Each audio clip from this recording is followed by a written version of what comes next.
don't buy the Apple Watch Series 7.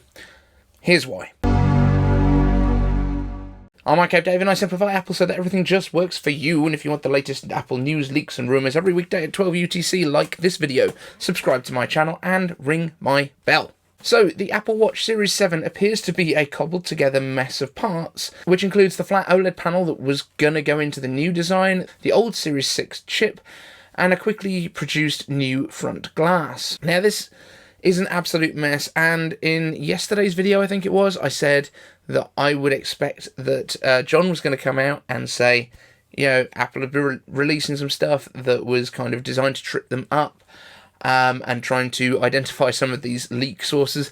That is not the case. He has explained a lot of what happened behind the scenes, and the fact that Mark Gurman, Guoming Chi, and John all use different sources, they don't have the same people that they're talking to, just kind of illustrates what's gone on here. Now, we did have the production issues that were reported a few weeks back, and then it was reported that they were going back into production. It looks very much like they did actually have to scrap the design they were going with, change some of the original design stuff, because the actual chassis for the Apple Watch Series 7, as it is now, is basically the old chassis with a couple of little changes. The biggest change is that because the displays that were going to go into the flat-sided version of the Apple Watch, the Series 7 that we thought we were getting, they've had to put it into the chassis, but it sits lower than the previous one would have been, so the actual display is going to be further away from the glass than you would normally expect. The glass has been made thicker to take that into account, and basically the rounded edges to that are basically to try and kind of focus all of that bigger screen into your view. And it's only a side effect of this glass having to be thicker to accommodate the displays that they'd already produced. That is basically the reason this more durable glass that they were talking about on the front, that was never the plan. So this is an absolute mess of stuff, and I honestly think we're going to find some issues in terms of quality, in terms of production quality, fit and finish. I don't think it's going to feel like the Apple products that we are used to. I mean, I could be wrong on that. Apple are very good at getting the fit and finish right, but this is so rushed together that I'm not confident in it. Also, Apple must still have what would have been the S7 double-sided system in packets that were going to go into the new Apple Watch, because it turns out they couldn't fit those into the old chassis. They couldn't fit them into the new chassis either at this point, but they've already been produced and they're sitting on the shelf. And the S7 that we have, that's inside, even uses the same model number as the S6 because it is the S6. There's a couple of different changes on the package around it, things like the new charging modules and things like that, that allows the quicker charging. It does turn out that that quicker charging is only compatible with the Series 7. It's not just because of the puck that they're adding in, so apologies if I misled anyone there, but luckily nothing is going to be out for a while, because apparently they haven't actually restarted that full production yet. Although we heard that they'd resolved the issues, that basically meant that they knew what they were going to do. At this point, the reason that we don't have a date is because Apple doesn't know. So expect the double-sided system in packages to come in the Series 8, probably with the flat-sided design, once they've actually had time through the next year to work out how to produce these properly. Apparently the issues they had were pretty catastrophic. They couldn't get them into the cases in the right way. I don't know if it was tolerance issues or what the issue was, but they had some serious problems with this thing. And this explains why Apple didn't touch at all on performance during the keynote. They didn't mention the chip inside of it, which was just very telling straight away. And it's basically because it's exactly the same as the previous one. There's no changes to the SoC. That's also why there's very few new features that are exclusive, other than that quicker charging. And in case this isn't enough evidence for you, even Apple, in their own keynote, leaked the design that they wanted to make. And thanks to SAM KOHL at iUpdate for spotting this. But just take a look at this screenshot from the event during that surf segment. That watch that that person is wearing during Apple's own advert has got flat sides. They missed this one. They left in one of the old shots. That's kind of embarrassing. That's the situation for Apple Watch. I mean, it's a very strange situation. Remember, of course, that today is pre-order day for everything, obviously, apart from Apple Watches. You ain't getting those anytime soon. I would be surprised if they go on sale before the end of October, to be completely honest. I think that's when we're going to be looking at maybe starting to get some of these into the system. And I would also say that we're probably likely to get the aluminium ones first, and then the stainless steel and titanium models, possibly even further down the line, because in terms of machining, those are much more difficult to work with. So I would think they're going to try and get the aluminium models out the door first. We've got a lot of iCave Answers questions today, so I'm going to smash into these, but we have got a few that have already been answered, and there's some really good stuff about what the A15's performance actually means for M2. So the first question comes from NeuQuest. iCave Answers. Why keep the iPhone standard at only $100 cheaper? Now in this case, I'm assuming you're talking about the iPhone 12 from last year, which has dropped by $100, and then they also kept the iPhone mini, the 12 mini, at $100 cheaper than that. So that's replaced the iPhone 11 that used to be in the range there, which has dropped down to the iPhone XR's price. So it now goes SE 11, iPhone 12 mini, iPhone 13 mini and iPhone 12 regular are both at the same pricing now, and then you still get your $100 jump going up to the Pro models. So I think it's just to give more options, and I don't think it's a particularly bad thing, but I do think that the reason that the iPhone 12 mini is still in the range, as I think I mentioned yesterday, is I think they just had a bunch of them still sitting around because nobody wanted them last year. Daniel Goldsmith asks, iCave Answers, I saw on MacRumors that Samsung are producing 14 and 16-inch OLED displays. Could we be getting OLED instead of mini LED MacBook Pros? So mini LED MacBook Pros with the M1X chip should be just around the corner. I think we're pretty confident at this point that they're getting mini LED. However, given the absolute shit show that was the last Apple event in terms of stuff that they couldn't do on time, who knows? But as far as we're aware, these MacBook Pros have been in production since August, so they should be very much ready to go at this point. Now, there is a possibility that OLED comes next year. Maybe Apple does some kind of switcheroo where they're moving away from mini LED already. I don't see that that's the plan, but if OLED has come down in price enough, there's a possibility. Fransloeffen, I'm hoping I've pronounced that vaguely right.